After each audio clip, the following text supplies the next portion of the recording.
Welcome to Know Your Mobile. I'm Basil, and finally the slew of phones coming out that makes a Note 2 feel more regular is upon us. The HTC One, however, is not one of them. It packs a 4.7-inch display. It is large, but it's no larger than the HTC One X of last year.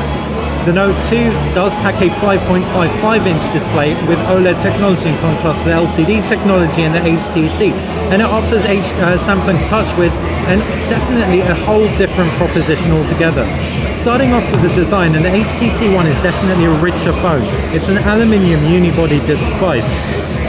It also packs stereo speakers up top and bottom, micro drilled holes, and a beautiful tapered edge, giving it a side girth of about 4mm or thereabouts. All in all, I think it's 8.9mm, but the sides, it's just 4mm skinny. As far as the rest of the design elements go, on the left side you've just got a micro SIM slot, while on the right is a volume rocker. Down below is a micro USB port, while up top is a power button, which is also doubling up as an infrared port. This thing is a TV remote control. Sweet! You've also got a 3.5mm headphone jack, 4-megapixel camera around the back, but don't let that number throw you. It packs something called ultra pixels, which we'll come on to later. The Samsung Galaxy Note is much more like a Galaxy S3 in terms of its fundamental design. You've got sensors up top, and down below you've got that central home button. Either side you have two capacitive buttons, one for back, one for menu.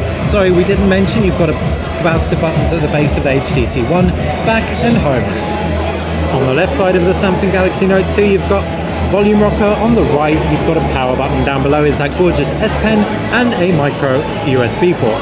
Up at the top, 3.5mm headphone jack, 8-megapixel camera with flash round the back, removable back cover for expandable storage. The HTC One, as we said, is a unibody with 32GB of onboard storage and 25GB of Dropbox storage. As far as the screens though go, 720p on the Samsung Galaxy Note 2, 1080p on the HTC One, and it really does look strikingly different either side when they're side by side. The Samsung Galaxy Note 2 isn't a dull screen, and it doesn't look by any means unsharp, but alongside the HTC One, white's noticeably less pure, and it is definitely more pixelated, despite being a Super AMOLED Plus. The screen technology on the HTC One is SLCD3, sorry. In terms of user interface, the HTC One packs Android 4.1, as does the Samsung Galaxy Note 2. HTC have customized this, believe it or not, more heavily than Samsung even have. Or at least they've changed core fundamental elements. They've added something called Blink Feed. Samsung have TouchWiz, but that doesn't actually force any aggregators upon you. Blink Feed does. It's a rich conglomeration of some key sources which we can see, including these here, and you can add more. You can pull in information from Facebook and Twitter, and it just gives you a nice amount of content to just view, glance, and then get on with your life.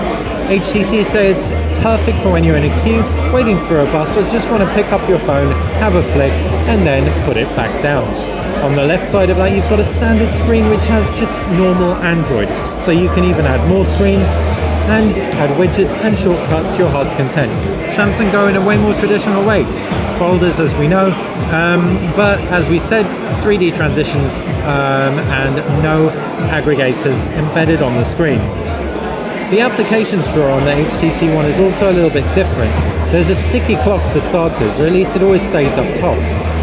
There's also the option to change your grid size to 3x4 or 4x3. You can view your applications in a range of ways, and altogether it's really nice and customizable without being overwhelming. It just feeds you little bits of information. The HTC One also packs folders within the home screen, as does the Samsung Galaxy Note 2. The Note 2 also has way more applications in the apps drawer, and unsurprising given the freaking huge size of the phone. I'm 6'4", my hands are really big, but it isn't as small as it might look in my hands. As far as the cameras go, you've got an 8-megapixel sensor on the Samsung Galaxy Note 2, and it's an admirably performing sensor. But the HTC One S actually excels a different imaging technology, suggesting you should reduce the actual pixel sensor size, and increase the pixel size. It packs just 4 pixels in total. Those 4 pixels work very hard though, capturing 300% more light than the average mobile camera sensor. That's because they are ultra pixels, physically larger and able to get more information. This is complemented beautifully by a shooting mode called HTC Zoe. HTC Zoe captures both the video and 20 stills. That video is 3.6 seconds long and will enable you to grab a rich amount of content. The HTC One doesn't do nothing with these videos, it throws them all into something called an HTC Zoe highlight. If we jump into the gallery, there may be one of these on here. So here is the Zoe highlight. 3.6, is it? Or is that a video? I believe it may be a Zoe highlight, or it's just a video. But that's 3.6 seconds of video coupled with 20 images, and you can flick through those images, you can create special effects. If we jump out, there should be one preloaded on here. Let's have a look-see for you. Yeah, check that out. So with a Zoe, you can actually erase elements and multiply elements from an image. So in a single video Zoe, we were able to, or HTC were able to create this very cool special effect. So with that level of creativity in your phone, we're really looking forward to getting our hands on the HTC One for real. The Qualcomm Snapdragon S4 processor is the 600 variant and clocked at 1.7 gigahertz. In the Samsung Galaxy Note 2, it's a 1.6 gigahertz Samsung Exynos 4 processor. How they benchmark, you'll have to wait to see. But we're told that the Samsung Galaxy S3 will pale in comparison. And even though the HTC One has that full HD display to power along, it's still not is going to falter when contrasted against last generation's processors, such as that found in the Note 2. All in all though, we're really impressed with both phones. The Note 2 has an 3300 mAh battery, and that's probably going to be what edges it ahead in terms of users' hearts and minds. HTC One, however, is a much more generally consumable device. It fits much better in the hand. Battery life's 2300 mAh, so still perfectly respectable. But all in all, it's a charming, beautiful aluminium device available in black and white, as you can see.